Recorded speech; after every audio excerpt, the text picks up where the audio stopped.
Los duelos, hay muchos estudiosos sobre el duelo, y cuando ustedes se meten de pronto a estudiar el duelo, encuentran que a uno le hablan de que hay 5 etapas por las que se cruza para resolver el duelo. Esas etapas son: la primera, la negación, después viene la ira, después viene la negociación, después la depresión y después la aceptación. 5 etapas por las que pasa uno. Ahora, no necesariamente que a uno le pongan como una banderita y le digan, bueno, entonces vamos a empezar el duelo, empiece negando. Y después, acuérdese que no se puede pasar para la depresión, sino para la ira. Y acuérdese que antes de hacer la aceptación, tiene que renegar. No, cada uno va desarrollando esas etapas como de acuerdo también a su personalidad y de acuerdo a cómo ha aprendido en la familia y a resolver los duelos y los problemas. Pero digamos que esos son los 5 estadios o las 5 etapas por las que se pasa para resolver el duelo: la negación, la ira, la negociación, la depresión y la aceptación. Sin embargo, otras personas dicen que en estos elementos de la elaboración del duelo también aparece una etapa que se llama la de la culpa. Y esa etapa de la culpa, para mí como psiquiatra, que recibo en mi consultorio tantas personas que me consultan por duelos, esa etapa de la culpa sí que es bien importante entender, porque muchas veces cuando uno se va hacia un duelo patológico, o sea, no lo resuelve fácilmente, lo que hay allí es un sentimiento de culpa que no lo deja avanzar.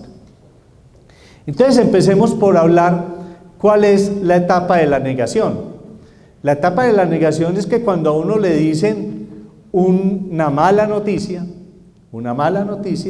entonces lo primero que uno piensa es que eso no es verdad, pues eso a mí no me puede estar pasando, pues ¿cómo me va a pasar a mí eso? Eso fue que le pasó a otros, eso no tiene que ver conmigo. Uno lo primero que hace es como negar esa realidad a la que lo exponen. ¿Se imaginan cuando en las empresas empiezan que todos los viernes mandan las cartas de despido, cuando empiezan como a liquidar empresas, que todo el mundo sabe que el viernes a las 5 de la tarde, cuando van a salir de la empresa, es que entregan las cartas de, sí, el ácido, ¿no es cierto? Le entregan el ácido, o sea, ha sido despedido, ¿no es cierto? Sí, entonces, pues imagínate toda la gente cuando se levanta el viernes, que se va a ir para el trabajo, ¿cómo se siente? Está anticipando, está angustiada, y eso es lo peor que pueden hacer las empresas. Yo iría y le pondría una demanda a la empresa por violencia psicológica, ¿no es cierto? Porque es que eso angustia. Pero cuando a uno le entregan la carta de despido, uno vuelve y la lee como 3 veces, ¿será que equivocaron de nombre, no es cierto? Y a veces lee como otro nombre, no, es que esta no es para mí, sí, o piensa, o la lee como de otra manera. Esa etapa de la negación, todos la tenemos. ¿Cuánto dura? Hay personas a las que le dura más tiempo, incluso cuando le dan la noticia de que tiene una enfermedad bien grave.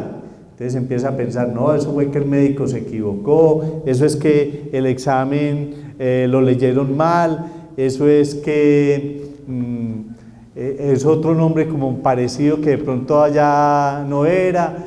Empieza pues esa etapa de la negación. En el duelo todos la pasamos. Algunos muy rápidamente, porque rápidamente aterrizan en la realidad. Otros se quedan mucho más tiempo en la realidad.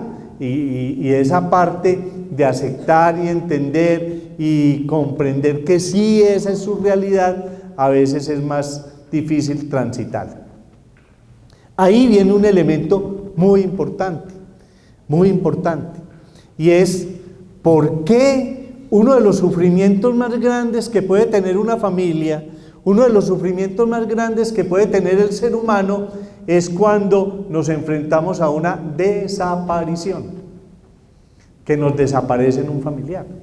Porque cuando nos desaparece un familiar, más adelante vamos a ver que cuando nos desaparece un familiar, nosotros empezamos a negar que algo grave le pasó, entonces pensamos que fue que se voló de la casa, pensamos que es que se fue a pasear y se le olvidó que debía llamar para informar que estaba en un paseo, empezamos a pensar que de pronto fue que se accidentó y todavía no nos han podido informar, pero que no le ha pasado nada. O sea, cuando ustedes se ponen a pensar por qué hay tantos movimientos en el mundo, no solo en Colombia, ustedes han oído hablar de las madres de la Plaza de Mayo en Argentina, de todas partes, ¿por qué las desapariciones hacen y destruyen tanto a un ser, a una familia, a una sociedad?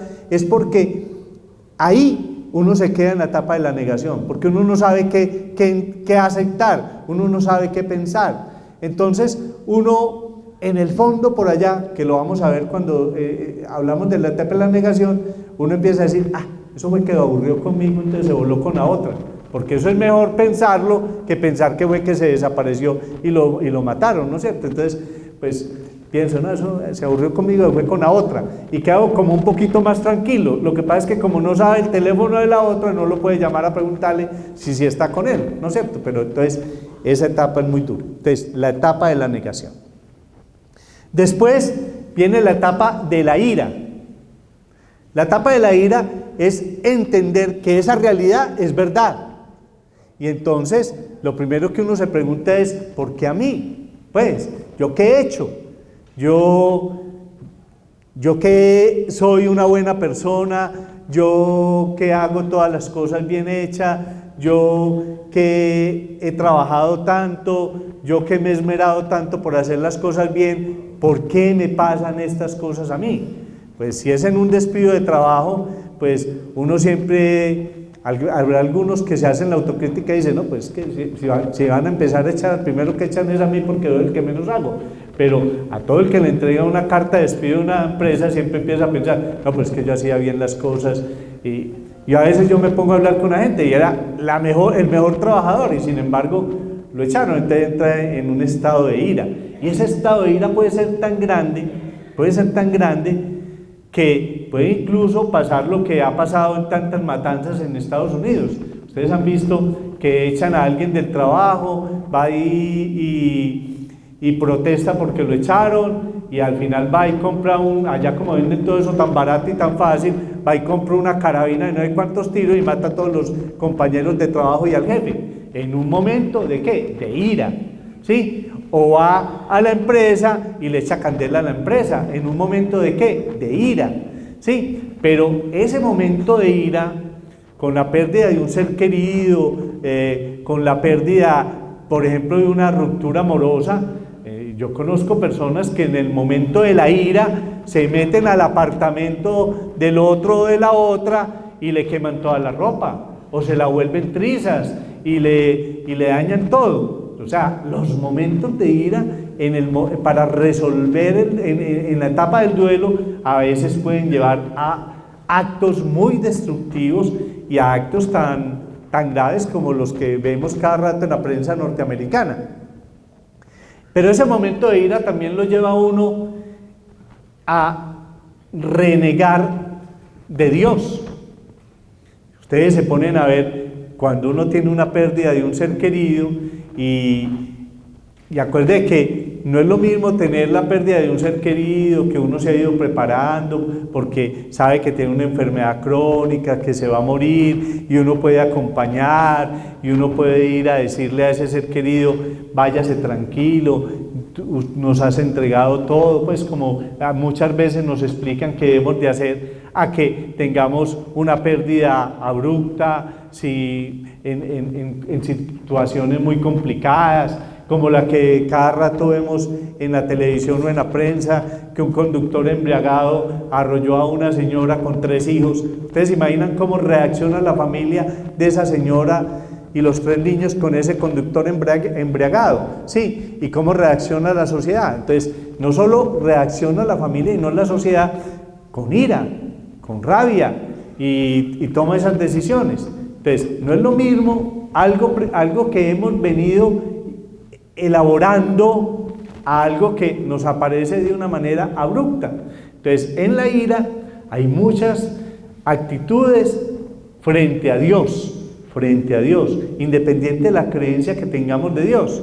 Entonces renegamos de Dios, le decimos todas las blasfemas que más podemos, lo culpamos de lo que está pasando, y a veces renegamos de creer en Él y mejor no volvemos a creer en Él porque, ¿cómo así? ¿No es cierto? ¿Cómo así? Esa ira puede llevar a cosas tan destructivas como esa, que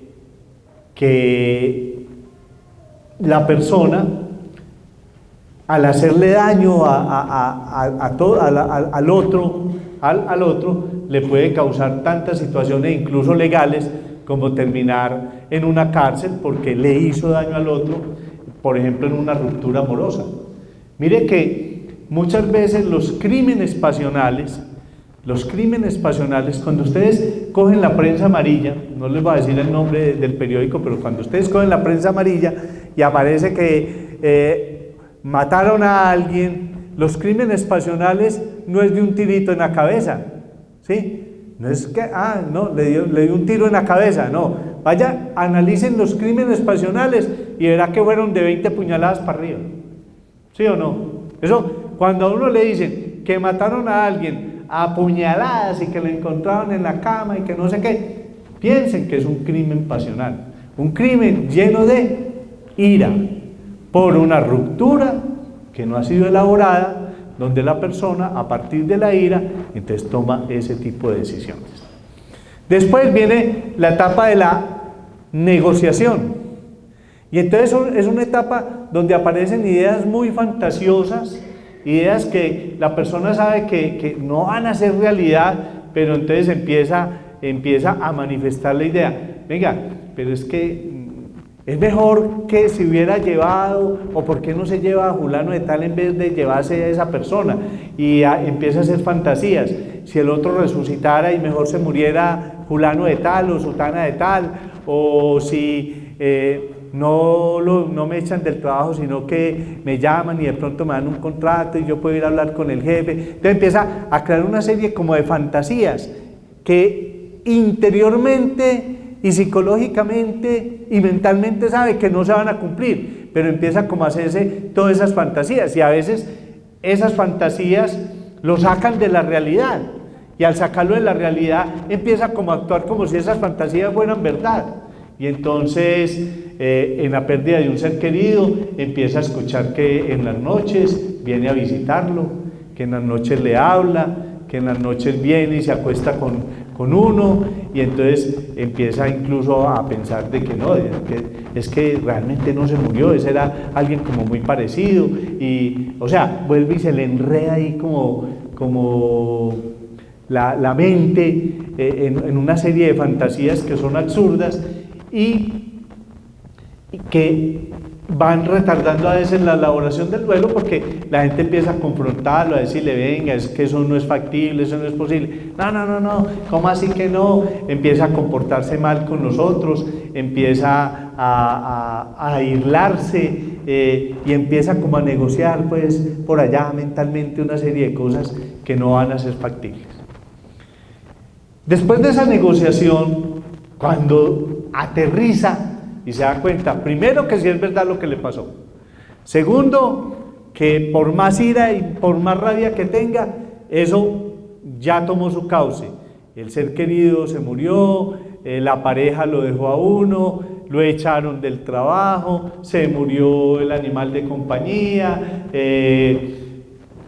tuvo que vender la casa o tuvo que entregársela. Ustedes imaginan el duelo tan tenaz, y cuánta gente nos suicidó cuando el famoso PAC. Toda la gente pagó una cuota inicial y dedicó 20 años a pagar la casita, y a los 20 años fue el banco y se la remató. Eso, un duelo terrible. Al final, entonces viene la etapa de la depresión. Y esa etapa de la depresión es empezar a vivir la ausencia, la falta de lo que se perdió. Y entonces viene sentimientos de minusvalía, o sea, yo no valgo nada, qué pereza vivir, ya no se justifica la vida sin esa persona, sin ese trabajo, sin esa casa que tenía, sin ese negocio, sin esa pareja que yo tenía. Empieza a desarrollar como parte de esa depresión las ideas de culpa. Yo les hablé, cuando les hablé de la depresión, les dije que unos elementos que tiene la depresión es que el que está deprimido se siente culpable de muchas cosas. Todo lo malo que pasa en el mundo es culpa mía. Y así parezca como una exageración. Yo tengo pacientes depresivos, tan depresivos que se sienten culpables de todo, que aparece que mataron a alguien en la ciudad y no han podido saber quién lo mató. Ahí se presenta una inspección de policía diciendo que él lo mató. ¿Sí? No, yo fui el que lo maté, pero ¿cómo así? ¿Usted, y por qué lo mató? No, yo no sé, pero yo fui el que lo maté, porque empieza a sentirse culpable de todas las cosas que pasan en la vida. Entonces, en el duelo, los sentimientos de culpa en la etapa depresiva, les decía que es una de las partes que más hacen que el duelo se vaya volviendo patológico, porque la gente empieza a pensar en la culpa. ¿Qué dejé de hacer yo para que pasara lo que pasó? Entonces, si se muere un ser querido, empieza a sentir culpa porque empieza a pensar que no le dijo esa mañana que lo quería, porque se fue para el cine y lo dejó en compañía de otro, porque no le compró el chocolate que tanto le gustaba y desde hacía un año le está diciendo que por qué no le compraba la chocolatina, o porque el día anterior se le olvidó llevarle las uvitas. O sea, empieza a encontrar cualquier cosa para culparse, ¿sí? Entonces esa culpa, que hace parte de esa reacción depresiva, lo va llevando a uno a pensar y a sentir que la vida no vale la pena, sin ese ser amado, sin esa persona que se murió, sin el animal de compañía que ya no está, o que después de ese trabajo ya no hay más trabajos, entonces se empieza a encerrar, no quiere ver a nadie, no quiere oír a nadie, se la pasa llorando, se la pasa pensando y cada vez buscando más y revolcándose más a ver de qué más es culpable, y si no lo encuentra eso entonces se lo inventa, ¿sí? Porque la depresión es así.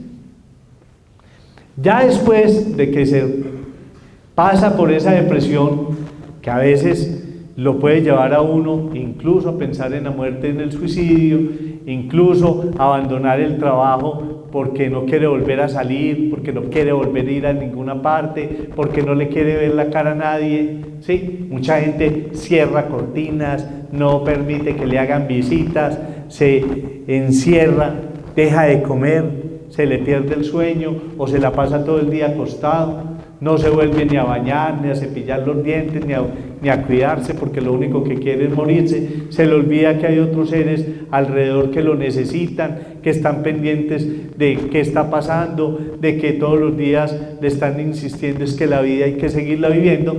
Entonces, después de que se pasa por la etapa de la depresión y de esa culpa que hay ahí, viene la aceptación, que es la etapa final de resolver el duelo, donde uno finalmente entiende que la vida hay que seguir sin ese ser, sin ese trabajo, sin esa casa, sin ese bien, sin esa riqueza, sin esa empresa que se perdió. Entonces esa es la etapa de la aceptación. 5 etapas por las que se pasan, dentro de las que hay etapas muy difíciles.